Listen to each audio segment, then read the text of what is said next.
This is IA Forward, your playbook for success as an independent insurance agent. Here to help you knock it out of the ballpark are your hosts, Shane Tatum and Tonya Lead. Welcome to IA Forward. Today we have a very special episode for you. We're doing something very different. Shane is out of town. We did not invite him to play with us, and we are doing an all-girls podcast takeover. Joining me today is our Managing Director of Learning and Automation, the fabulous Miss Kylie Lowry. And I'm excited to introduce for the first time our amazing intern from the University of Kansas, Miss Olivia Bruno. Hey, Welcome. Hi, everyone. I am super excited for us to have this takeover today, just to have a little bit different perspective for our agency owners. And I think it's so important to share Olivia's perspective because it's a very different one than you usually get from us. And as business owners, Olivia is who you're going to be selling insurance to very soon. And she is going to be able to give us some insights on how to do that, as well as insights as a Division I athlete, how teamwork, how leadership, from her perspective, can apply to you as a business owner. with being a D1 athlete and trying to find my way in the workforce or just moving on to adult things after playing, it's very scary, but it's exciting because there are so many new things that I'll get to explore. And Integra has helped me immensely this my very first week of exploring those avenues and getting to see what's outside of the D1 athletics and everything that surrounds sports. And I just think leadership has really got me to this position that I am now, interning for this amazing corporation that is Integra. But it also has helped me connect with so many different people. And honestly, it has paved the path of other careers that are out there. When it comes to being a leader, that kind of helped me get into the position I am now. But I'm also a teammate now, working with the amazing people I get to connect with every day on this internship. You've had a crazy first 3 days. Our listeners will love the fact that the very first thing you got introduced to was E&O, which is like the least favorite thing that most agency owners have to deal with, right? And so you did E&O, and then what else did you do? I have connected with agents, and I've connected with people who are the math side of things, also the people who are more of the creative and marketing side of things. It really makes me see the full picture that there are so many moving parts in business in general. During these talks, I realized there's so much more when it comes to promoting, marketing, business in general, and there are so many moving parts. And I think that's so enlightening when it comes to trying to find a career path, because really there's no exploration when it comes to college. So you have to find your own way to see the behind the scenes of a business. And we're only 3 days in. So Yeah. you're going to be with us for the next 5 weeks. And we can't wait to allow you to continue to explore what we consider the best business model out there. Olivia, what are some things that you're most looking forward to in this internship? You're just at the beginning and you've got a few weeks to go. What are some things you're looking forward to? Probably the connection side, being able to talk to people. I've already met so many people that have influenced me and what Integra looks like, honestly. And I love meeting people. So just hearing people's stories of how they got into this career, on the connections they made that have changed their life, just all that. But also just the multiple career paths that Integra offers. Let's talk teamwork. This is something you excel at. You're a softball player. Tell us more about your theory on leadership and teamwork. It's a lot of responsibility, especially when it comes to the whole other team looking up to you and following the path you pave for them. I think with that responsibility, there comes a lot of expectations and another level of trust that comes with teamwork. But what I've learned from my 3 years of playing, leadership and teamwork go hand in hand. You have the privilege of playing for an Olympic gold medalist, softball player, extraordinary person. What have you learned from her about leadership? How has she helped you grow? She's an amazing coach. She's taught me so many things, not only on the field, but off the field as well. When I first got here, I lacked very much in confidence, and she saw something in me that I didn't see myself until even a few years after. She's helped me grow in confidence, and it's helped me not only on the field, but off the field as well. And she's taught me a lot about grit and just working hard to get what you want. And you're unstoppable as long as you believe in yourself and your team, and just knowing that there are people there for you. And the people that are there for you, they want to see you accomplish everything you hoped and dreamed. So she's really just pushed me to be the best player and human on and off the field, no matter what I do. And she's taught me a lot about leadership because she is a good player still. She's softball's in her blood. Entering the workplace, what do you believe is going to give you an edge that you bring from being an athlete? I think the competitive factor, refusing to lose, whatever that looks like in the workforce, going 100%, because why would you go anything under 100 when it comes to your passion for something? What about priority and time management? In college right now, I've really had to balance sport, academics, social, all those things. It's having to group things with each other. So academics is a big one because I really strive to do well in the classroom. And also with softball as well, I strive. It's just trying to find the time to do everything while I'm still trying to go 100% at each thing. In the end, it's all very important, and we have to find the time for everything, because academics and sports matter, yes, but social life is something that's vital too. Olivia, being a college athlete is not for the faint of heart, for sure. Take us through a day in the life of a college athlete. The fall, I would have a 6 a.m. lift, and then I would have my classes in the morning, probably from 9 to 11, and then I'd have to pick up lunch.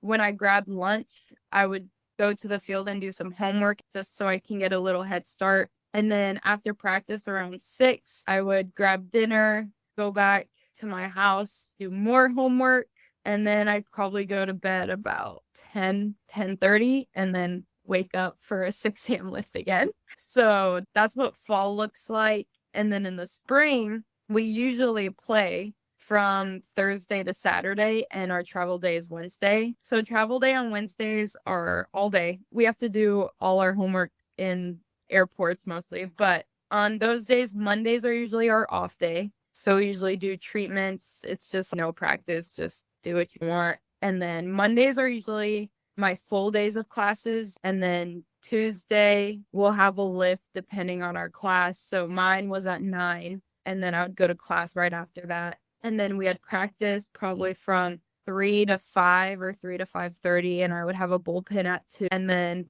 we'd leave for wherever we're going on Wednesday, and then come back Sunday night, probably at 11 p.m. That's such an intense schedule, and it's definitely not for the faint of heart. And I admire you for being able to keep that and still strive for excellence in the classroom, because I know that is not easy. What skills do you think you've learned managing such a rigorous schedule that you're going to be able to carry over into the workforce? Time management is a big one. Any free time I had, really, when we were in season, I had to do my homework. If I had 15 minutes, okay, I have 15 minutes to do something that's homework related.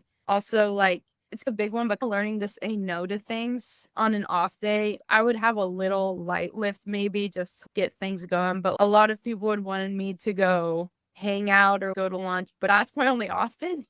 Sadly, I had to say no, but it's for my own well-being, knowing my limits and boundaries of when to say no, or keeping myself accountable for things like I need to do. I want to bring her in to speak at our Integra conference, because everything that we preach, She does. She is doing it. And I think our agents can learn so much from you because you are actively doing all of the things that so many people say they want to do, but they never do it. What gave you the mindset to actually do the things that everybody wants to do? Since I was little, I've always had a dream to play sports, and I knew that I had to work hard, and something that I kind of battle with myself a lot because I'm always afraid of being average. And so I have to make sure I tell myself taking an off day is okay because I tend to work too hard. So I've hit a wall sometimes. So I've had to learn some pretty difficult lessons when it comes to where I'm at today. But in the end, it's just self-discipline. I love that you've taken such an active interest in your mental health and work-life balance. What is the most important thing to you off the field and out of the classroom to prioritize? I'm glad you brought that up because mental health is such an important thing to bring up when it comes to athletes. It's very vital. I really take time to myself, which can look like reading or running or hanging with my dog, just anything where I can just decompress and not have to really think about academics, softball for a certain amount of time. I try to make it an hour. I also find yoga something that I put on my priority list because one, it's good for my sport and just helping my body become more flexible in general, but it also teaches me to breathe, to ground myself because sometimes life can get just so fast that I don't know where my feet are at times. Just knowing that I'm here in this moment rather than thinking about the next 3 days or what my schedule looks like a month from now. Just being there, just find a little happy place to be. Softball's been such a big part of your life, and you're unfortunately nearing the end of that. Do you think that you will continue with softball in any aspect of your life?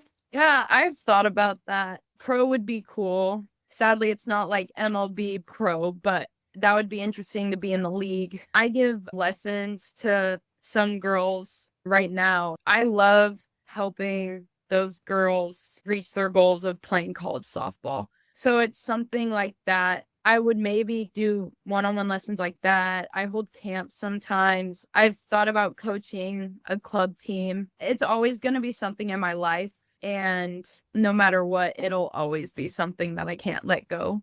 I'm listening to you and I'm thinking you would be such an extraordinary coach from a mental perspective, helping women really get into their heads and get out of their heads, getting beyond just being focused on the sport, but creating that balanced work, life, sports, school experience. Just listening to you talk, I think you have so much to give from that perspective along with the physical perspective. Mental health for college athletes is a big thing. I think that might be something worth exploring for you. Let's talk to our listeners that are, of course, business owners, that are producers within the insurance industry, about you as a Gen Z. Where do you get your information? I get my information from social media mostly. TikTok's a big one. TikTok is huge when it comes to information, whether it's fake or real, but it's something that is so rapidly involving everyone, no matter where they are in the world. And I don't even have to look at the news to know what's going on. I don't have to turn on the TV. I just look at Instagram or Twitter and I know what's going on. If someone is wanting to sell you something, how can they best do that? I would say probably through influencers, honestly. It may sound ridiculous because when I say influencers, it makes me think of like people who sell like iPods or something, but it's just through the people who know about a product and who have a lot of followers and are willing to push out that product. It's something huge. And influencers can be from like a YouTuber or from like a college athlete or professional athlete, just someone who has a lot of say in the community that someone wants their product sold in. I know I bought some stuff because an influencer I follow posted about it. How do you feel about the future? I am indifferent about the future. I think there's a lot of things that have evolved that are good, but are also scary. AI is something that is huge that kind of scares me at sometimes, especially in the academic world. I think it's very important for humans to write how they actually feel about something rather than get it from a robot. And that's from a writing standpoint, because I am an English major. I take pride in what I write. I've never touched AI, but I know people who have, and it's just scary what it can do when it comes to people who are trying to get their college degree. If you want to go to college, go for yourself rather than a robot. That's the future that I'm nervous about. We are, of course, an insurance podcast, but we always have our spin to things. Let's talk NIL. I originally met you because you are one of our Integra athletes, and we are so proud to have you represent Integra and our core values. From a different perspective, let's talk about how NIL has affected you as a college athlete and how you think it has affected sports in general. With Integra, it was really cool because they reached out to our whole team and we were able to promote them. And that was an amazing experience. I have 2 other NIL deals, and they're both locally owned in Lawrence. It's Lava Yoga and True Bar, which is a Pilates studio. And I think just being able to promote these things that I believe make a huge impact for me is something I just love to promote to the world. And that's through social media. Mostly it's through my Instagram, my Twitter, and my Facebook, just everything that I can connect with people. And I aim for locally owned businesses in Lawrence because I truly value what they stand for, which is they worked from the ground up and they're succeeding in what they're doing. And I think it just shows the passion they have for what they're doing. Integra is the same way. It's very family oriented. And I think that's something very important that people not think about when it comes to getting deals, because a lot of it is for products or money or whatever it is they want. But I think it's about just putting out businesses that have true values and are meant for something other than what their main business thing is. So I think values are very important when it comes to picking deals.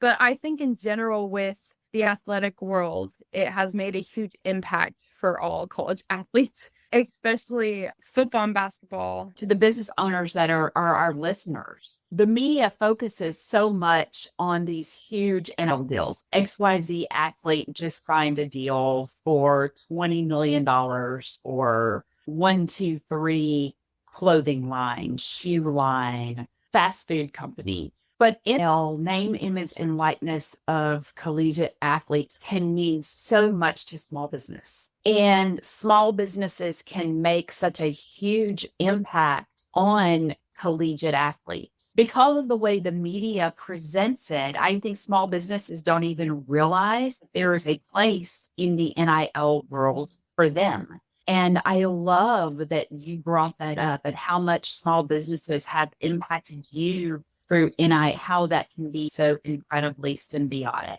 If you are interested as an agency owner, I would love for you to reach out to us and we can have that conversation with you and talk about how we have done this and in the success that we have had, not only for our agency network, but also in empowering the 23 young women that we had in our first season of NIL, and can't wait for to continue that into our fantastic. Olivia, I want to know, what is the greatest piece of advice that someone has ever given you? Oh, probably just if you believe in yourself, you can do anything that you put your mind to. No matter what your dream is, you can accomplish it as long as you work hard and you believe in yourself. I need a new book to read. What are you suggesting I read right now? Oh, so fiction side, I would read Fourth Wing by Rebecca Yarn. It's about dragons. That one is so good. I just read that one. The sports related book, I would read Mamba Mentality,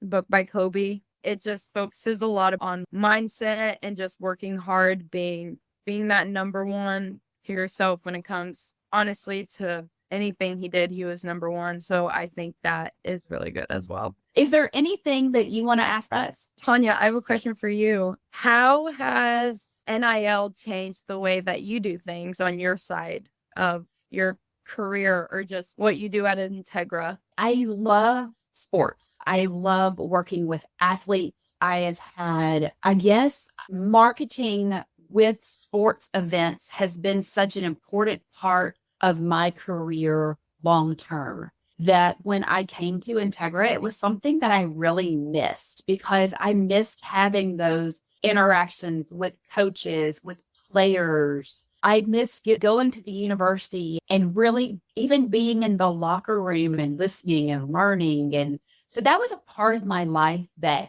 within the insurance business I lost. Now we have several Integra partners who are former professional athletes, former collegiate athletes, and having the opportunity to mentor some of them, going from the sports world into the insurance world, into a business ownership mindset, and using that has been extraordinary. And Integra did give me that opportunity. But the concept of NIL came out.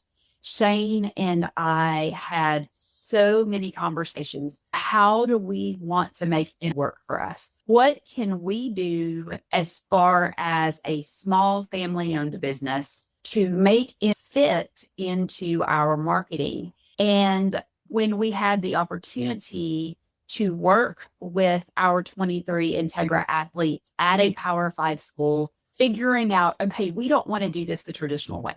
We don't want to give our athletes money, give you a script and say, this is what we want you to say. We want you to take a picture of XYZ, or we want to bring you in and take fake pictures of you. That's what most people do. And that didn't feel authentic to us. We wanted to find a way to make it feel authentic, and not only let it be a positive for us, we wanted it to be positive for our athletes. So we took a very different direction. We had you guys, of course, talk about our core values. And so we didn't take it as we're going to have our athletes sell insurance for us. We wanted to empower y'all to share our message of who we were. And I know it worked very well throughout the season, because I felt like it gave back to y'all too. You mentioned core values. What do you think the 23 softball players got out of learning what those core values were and implementing them not only in their posts, but in their life? As one of those 23 athletes, I would turn that question around and ask you to share that with me. The core values really made me reflect on my life. I just remember every time that you would text us, Tonya, of what core value did you feel the most when playing, or just in general. It really made me reflect back on what core value did I appreciate or implemented the most in this time of my life. And I'll never forget writing about dependability towards the end of the season, because I think that was such an important core value that I implemented in my life. It's just being dependable for my teammates, because it is challenging towards the end of season, because it's like the engine's breaking down, but we got to push, and just being able to be there for my teammates no matter what they needed. It made my heart grow knowing that, you know what, I feel probably the same way they do, but I need to be there for them because they're my teammates and I have their backs. So for me, the core values really made me look at how I was living my life just those few weeks. One of the things that we thought was so important was making sure that we had face-to-face time with y'all. I'm in Florida, Shane's in Texas, y'all are in Kansas. We did make several trips up there to make sure that we had face-to-face time, that we were there to be encouragers for you beyond. Do you feel as though that was helpful for you as an athlete and for y'all as a team? Yes. When you guys would come up, it was just so fun. We got to connect even more, and it just felt just so pure, and just knowing that you guys had our backs regardless of wins or losses or how the season went, just knowing you guys were always there and cheering us on. It was awesome. I remember we would come up and we would have like dinner with you guys and just talk and chat, and it was just one of those times where we could relax and really just be like, okay, these people are here because they believe in us, not only on the field, but off the field too. Olivia, thank you so much for an incredible podcast takeover. Kylie, we always love having you on the IA Forward podcast. And in case you guys didn't know, Kylie is actually the person who runs IA Forward. When you go to iaforward.com, that is her world. And I want you to share with our listeners real quick, Kylie, what's going on with IA Forward beyond the podcast? So right now, we're just really trying to figure out and navigate ways that we can equip you guys with the best possible tools and resources necessary to get you to be the best independent agency that you can be. iForward was initially created with you in mind, and it's our mission to empower independent agencies by providing you guys the tools and resources necessary to be successful. And like we said at the beginning, your success is our success, so we're here to support you in every step of the way and any way that we can do that. And as always, if you have input that you would like to see featured on our social media or our website, please reach out to me at engage@i4.com. Or if you feel like you are an expert in a certain area of the independent agency world and you would like to be featured and have your knowledge shared with other agents, I'm always open to discussing that as well. I'm going to let Olivia close this out today with her favorite quote. So it's from Kobe Bryant. He said in a press conference back in the day, job's not finished. And it's just something that I take away when I'm playing, when I'm doing academic stuff. The job's never finished, and to always push forward and accomplish anything and everything you put your mind to. I guess I get to do this today. Attitude's a choice. Make a great one. Bye, guys. Ready to get the ball rolling with your independent agency? Learn more at IntegraAgent.com. That's IntegraAgent.com. Thank you for joining us on IA Forward. Make sure you never miss a show by clicking the subscribe button now, or learn more at IAForward.com.